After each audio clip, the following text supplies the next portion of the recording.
Hey everyone, welcome back to my channel. If you are new to the channel, please make sure to hit the subscribe button first, and also please make sure to hit the bell button so you know whenever I have a new video posted in my channel. And also please make sure to give this video a big thumbs up, a big like, alright? So here's a question for all of you. Are you the kind of person that gets easily frustrated or gets easily mad and pissed off about things that, quite honestly, you have no control over? Alright, I'm sure a lot of you can relate to this question. So in today's video, I'm going to share with you 3 things that you can do to help yourself deal better with frustration and manage your negative emotions much better. So are you ready? Okay, let's talk.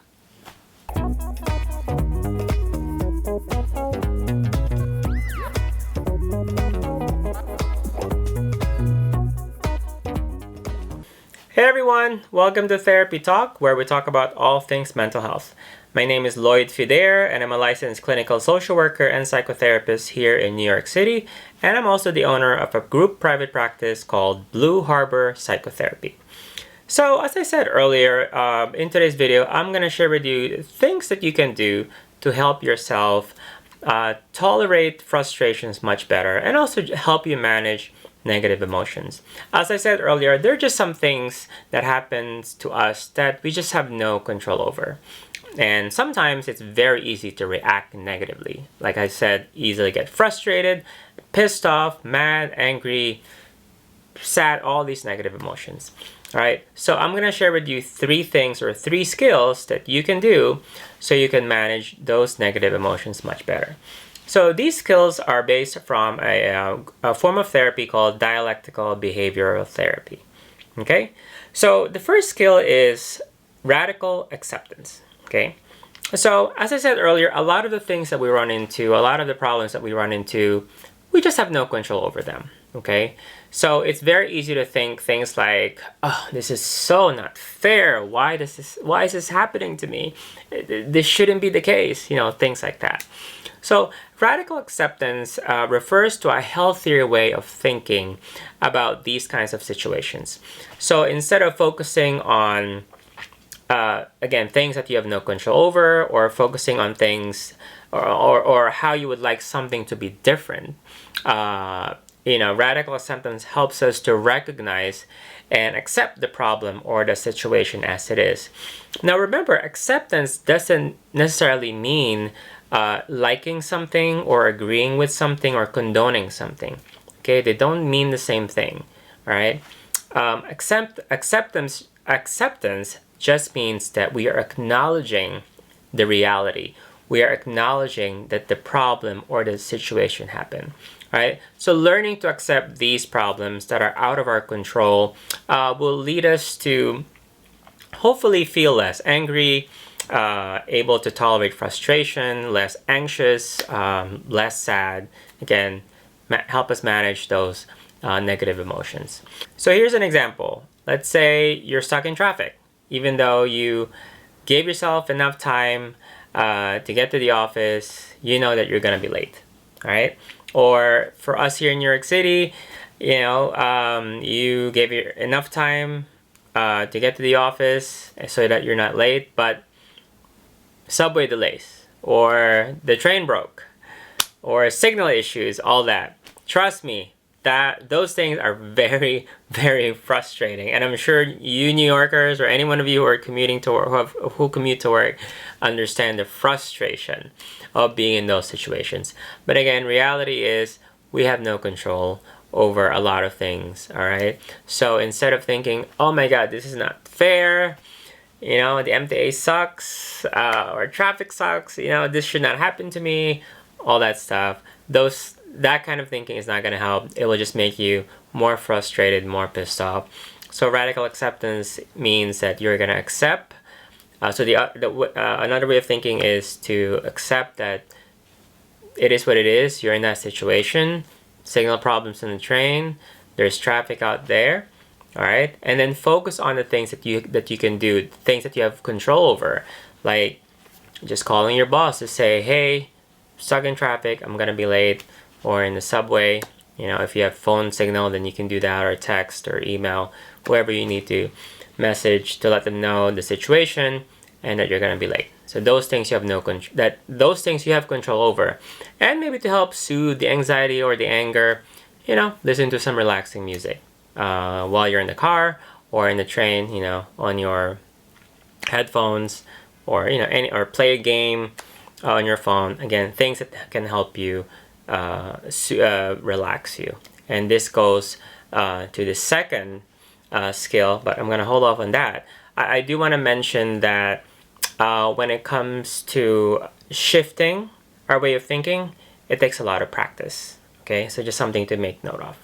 The next thing is, or the second skill is what we call self-soothing. All right, so self-soothe with your 5 senses. Okay, so finding a pleasurable way to engage your 5 senses is a great way of managing negative emotions. All right, so let's start with our vision. So an example is, you go outside, you take a walk, you take in the sights of wherever you may be. Maybe you're in Central Park, so you take a look at the the trees, the sunlight, the grass, anything that's visually appealing, right? And then we have hearing. So listen to your favorite music. For me, that's some pop, some jazz, some R&B. I like those. Or if you're outside, you listen to nature. You listen to the birds chirping, the wind, things like that. Pleasurable voices. And then we have touch. Okay, touch. So for example, this. All right, holding your pillow feels good, right? I know for a lot of people, when they're anxious and they're mad, they do this. Some people do stress balls. Okay, that helps them relax. It helps relax them. Or maybe get a massage or feel like water. That feels good too, right? Let's see, taste. So eat your favorite food, right? I happen to like Filipino food and Thai food and Italian food. I'm sure you like different things. So, engaging in that sense of tasting and eating your favorite meal. Maybe a comfort food item, mac and cheese or, chicken. But make sure you also remain healthy, okay? We want to make sure we're healthy in this channel, or we promote health in this channel. And also smell, all right? So maybe, cologne, perfume, not too much. I'm into essential oils, putting them in a diffuser, or just smelling it from the bottle. That's very helpful. There's some distinct essential oils that are very helpful in calming and stress relieving. Okay, I don't remember which ones, but smell is very important. And the last skill I would like to share with you is an acronym called ACCEPTS. ACCEPTS. Let's start with A, which is activities. All right, so engage in an activity that requires thought, focus, and concentration. So that could be like a hobby or a project, or something related to work, or as I said, back to school, studying, or anything that will force you to focus on something. Okay, then we have the first C, which is contributing. All right, so focus on something other than yourself. So contribute to society. Maybe you can volunteer, or especially during the pandemic, a lot of organizations can really use our help. Right, whether that's food pantries or shelters, places like that, or just do a good deed. Again, the general idea is to contribute positively, right? So that's contributing. Then we have comparison. That's the second C. So look at your situation, and compare it to maybe to something worse. All right. So maybe remember a time that maybe you were in more pain. Remember a time that maybe you were more sad. Or when someone else was going through something more difficult. So doing that kind of comparison can be helpful as well. And then we have E, which is emotions. All right. So do something that will create a competing emotion. Okay. Again, do something that will compel a competing emotion. So competing meaning something of opposite from what you're feeling right now. So if you're feeling angry or you're feeling upset, so do something that will generate happiness, okay? So if you're feeling sad, for example, maybe you can watch a funny movie or a funny sitcom TV show. All right. If you're feeling anxious or nervous, then do something that's relaxing. Maybe again, listening to a calming, relaxing song. Okay. Then we have P, which is pushing away. Okay. So essentially, that means you push away negative thoughts. Okay, that impacts your mood. Okay, so pushing them out of your mind.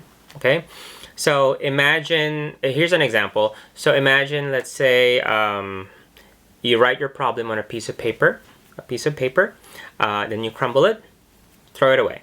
Okay, so that's like a very symbolic way of pushing away those negative thoughts. Or we can write them. When I talk to my clients about dealing with anxiety or even depression, journaling is a way of getting those negative thoughts out of our brain and into a piece of paper. So again, we're pushing them out of our mind. Okay? And then we have T, which is thoughts. So I already kind of indicated things about thoughts. So when our emotions take over, try to focus on our thoughts. Okay, so again, we can write our thoughts. It helps us focus. We can read a book. So again, we're focusing on something. And then the last one is S, which is sensations. All right. So an example of this is you find a physical space that's safe, and you distract yourself from those intense negative emotions. So again, making sure that you put yourself in a situation where you feel these positive sensations. Take a bath, a nice, soothing, warm bath, or you can go to the tub and have what do you call that? You can have a bubble bath, all right? Or when you're in a jacuzzi. So those good positive sensations. You can have, like I said earlier, a diffuser in your room so that you could feel and smell and all these positive things surrounding yourself. All right, so that's what we mean by sensations. All right, so again, those are 3 skills that you and I can do so that we can manage our frustrations much better, our negative emotions much better. All right, so I hope that you learned a lot in this video. Please feel free to share this video to your friends, to your families, because I'm sure a lot of people can relate to the challenges of managing our negative emotions. And if you have any questions, you have any feedback or suggestions, please make sure to put them down in the comment section, or you can email me at lloyd@blueharborpsychotherapy.com, or you can check out our website, blueharborpsychotherapy.com. Alright, again, that's it for today's video. Please make sure to subscribe, hit that bell button, and give this video a big like. And as I say at the end of all my videos, I wish that all of you have a happy mental health day. Take care, and I'll see you next time. Bye!